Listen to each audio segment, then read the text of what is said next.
जय श्री कृष्णा। सुदामा होना सरल नहीं है।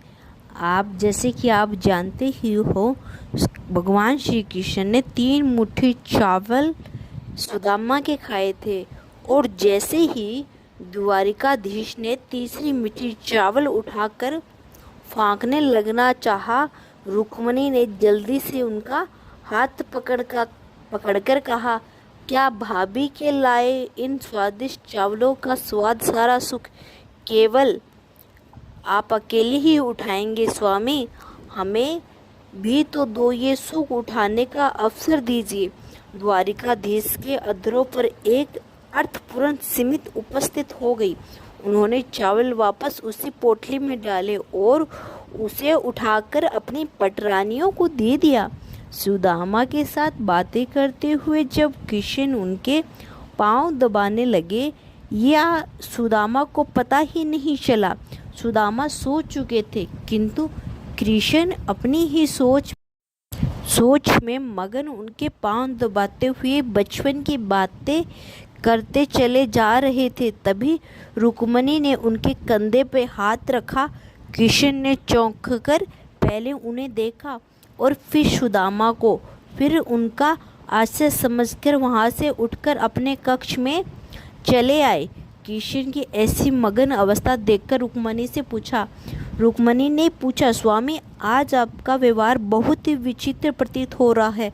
आप इस संसार के बड़े से बड़े सम्राट के द्वारिका आने पर भी इन तनिक भी प्रभावित नहीं होते। वो अपने मित्र के आगमन की सूचना से इतने भावविह्वल हो गए कि भोजन छोड़कर नंगे पांव उन्हें लेने के लिए भागते चले गए।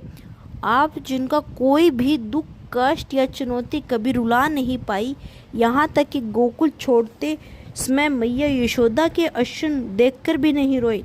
वे अपने मित्र जीर्ण शीर्ष घावों से भरे पांव को देखकर इतने भावुक हो गए, अपने आंसुओं से ही उनके पांव को धो दिया।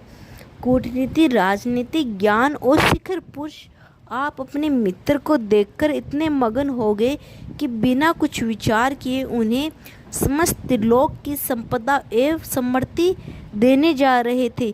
कृष्ण ने अपनी मंदोदित अवस्था से कहा, वह मेरे बालपन का सखा है रुक्मणी, परंतु उन्होंने तो बचपन से आपसे छुपाकर वो चने भी खाए थे जो गुरु माता ने उन्हें आपसे बांटकर खाने को कहे थे। अब ऐसे मित्र के लिए इतना भावुकता क्यों? सत्यभामा ने अपनी जिज्ञासा रखी।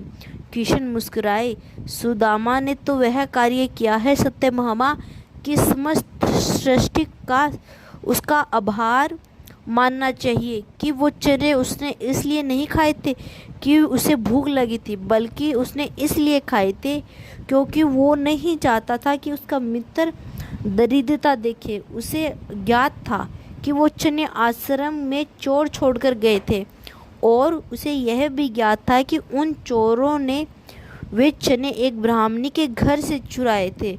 उसे यह ज्ञात था कि ब्राह्मणी ने उसे श्राप दिया था कि जो इन चनों को खाएगा वह जीवन पर्यंत दरिद्र रहेगा। सुदामा ने वो चने इसलिए मुझसे छुपाकर खाए ताकि मैं सुखी रहूं।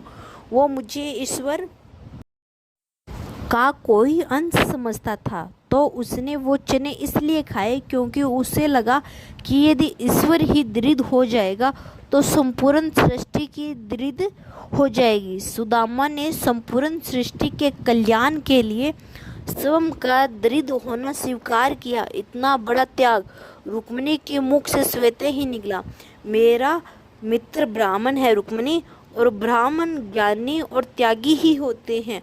उनमें जन कल्याण की भावना कूट कूट कर भरी होती है। इक्का दुक्का अपवादों को यदि छोड़ दिया जाए तो ब्राह्मण ऐसे ही होते हैं। अब तुम ही से मित्र के लिए हृदय में प्रेम नहीं तो क्या उत्पन्न होगा प्रिय?